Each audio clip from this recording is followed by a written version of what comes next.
안녕하십니까? 정철우의 야구 맛집 정철우입니다. 오늘은 삼성 라이온즈 이야기를 해볼까 하는데요. 그동안 팀들의 올 시즌 전망에 대해서는 이야기를 한 적이 없었는데 삼성 라이온즈 이야기를 한번 해보고 싶어서 준비를 해봤습니다. 삼성 라이온즈는 올 시즌 대단히 흥미로운 전력을 갖고 있다고 할 수가 있겠습니다. 이렇다 할 전력 보강 요인이 없었기 때문에 갑자기 상위권으로 분류되진 못하지만 상위권을 위협할 수 있는 복병으로서는 평가를 받고 있는데요. 오승환 선수가 복귀한 것 외에 커다란 변화는 없지만 삼성도 한번 해볼 만한 시즌이라는 평가들도 나오고 있습니다. 그래서 시선을 좀 바꿔봤습니다. 삼성이 어떤 단점이 있고 어떤 단점들을 극복해야만 중위권 이상으로 도약할 수 있을 것인지에 대해서 이야기를 해보도록 하겠습니다. 삼성의 약점이 있다면 어떤 것이 먼저 떠오르시나요? 저는 우선 에이스가 없다라는 것이 떠올랐습니다. 토종 선발진이 타 팀을 압도하지 못하는 삼성의 입장이기 때문에 외국인 선수 원투펀치가 대단히 중요한데요. 라이블리 선수는 2번이나 3번 선발 정도는 맡아줄 수 있지만 에이스급이라는 평가를 받지는 못했습니다. 때문에 뷰캐넌 선수가 어느 정도의 모습을 보여주느냐가 대단히 중요하다고 할 수가 있겠는데요. 뷰캐넌 선수는 지난해까지 일본 프로야구인 야쿠르트 스왈로우즈에서 뛰었는데 타자 친화적인 구장에서 나름대로 잘 버텼다는 평가를 받고 있습니다. 하지만 힘으로 상대를 압도할 수 있는 정도의 수준은 아니라고 평가를 받고 있는데요. 주로 땅볼 유도를 많이 하면서 야수들과 호흡이 대단히 중요한 선수라고 할 수가 있겠습니다.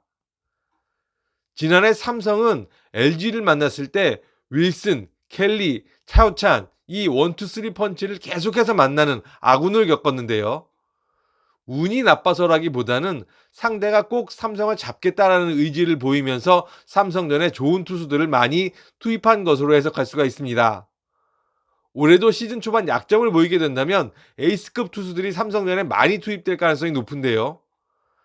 그런 투수들을 이겨내기 위해선 뷰캐넌 선수가 에이스 몫을 충실히 해줘야 합니다. 하지만 9위만으로 상대를 압도할 수 있는 정도의 수준은 아니라는 평가가 있기 때문에 에이스로서 과연 그 거센 물결을 막아낼 수 있을 것인가 하는 부분에 있어서는 아직 물음표가 끼어 있다고 할 수가 있겠습니다.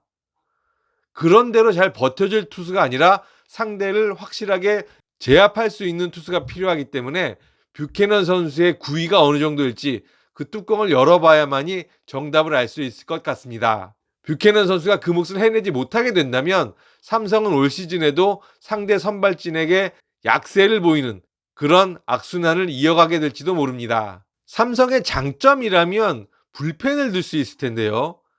이승현 선수를 비롯해서 임현준, 장필준, 우규민 등 필승조가 나름대로 구성이 잘 돼 있습니다. 오승환 선수가 돌아올 때까지 잘 버텨주기만 한다면 나름대로 불펜에서 승부를 걸어볼 수도 있다라고 할 수가 있겠는데 문제는 오승환 선수가 올 때까지입니다. 올 시즌은 시즌 초반의 러쉬가 그 어느 해보다도 중요하다고 할 수가 있습니다. 아직 확실히 정해진 것은 아니지만 시즌 축소의 가능성도 있고요. 144경기를 다 치른다 하더라도 더블 헤더라든지 월요일 경기처럼 체력적인 부담이 큰 경기들을 치러야 할 가능성이 높습니다. 때문에 삼성처럼 선수층이 두텁지 못한 팀의 경우 초반에 치고 나가지 못하면 중후반에 만회할 수 있는 기회가 그만큼 적어질 수밖에 없습니다. 허삼영 감독은 야구에 대한 식견이 대단히 높은 감독입니다. 저는 취재원으로서 허삼영 감독을 대단히 높게 평가를 하고 그에게 많이 의존했었던 경험을 갖고 있습니다. 때문에 어떤 야구를 하더라도 잘 풀어나갈 수 있을 것이라고 기대를 하고 있습니다. 하지만 감독으로서 투수 운영을 하는 것은 또 좀 다른 이야기입니다. 허삼영 감독이 초보 감독으로서 투수 운영에 조금 어려움을 시즌 초반에 겪는다면 그래서 놓치는 경기가 몇 경기씩 나오면서 삼성이 초반에 치고 나갈 기회를 잡지 못하게 된다면 삼성은 시즌 중후반에 더욱더 어려운 시즌을 맞게 될 수도 있습니다. 오승환이라는 확실한 카드를 가질 수는 있겠지만 그 카드를 활용하기 전에 미리 밀려버리게 되면 나중에 만회할 수 있는 시간을 갖기는 어려울 수도 있습니다. 삼성의 빼놓을 수 없는 약점이라고 할 수 있겠습니다. 타선에선 김동엽 선수가 어느 정도 몫을 해주느냐가 대단히 중요한데요. 20개 이상의 홈런을 칠 수 있는 타자가 드물게 포진해 있는 타선의 특성상 김동엽 선수가 최소 20개 이상의 홈런을 쳐주면서 파워를 책임져줘야 할 필요가 있습니다. 그러나 좀 걱정스러운 대목이 있는데요. 타격폼을 수정한다는 것에 대해서 조금은 우려스러운 목소리가 나오고 있습니다.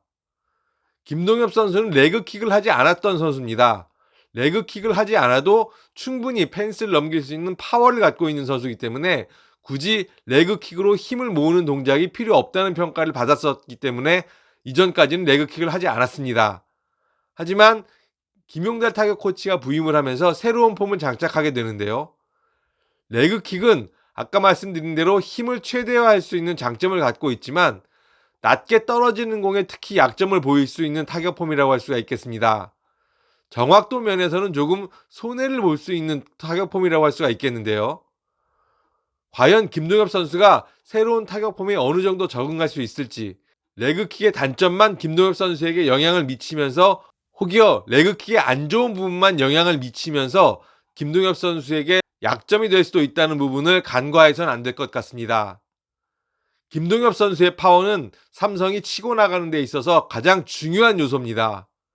하지만 김동엽 선수는 레그킥이라는 또 다른 불안 요소를 갖고 올 시즌을 시작하게 되는데요.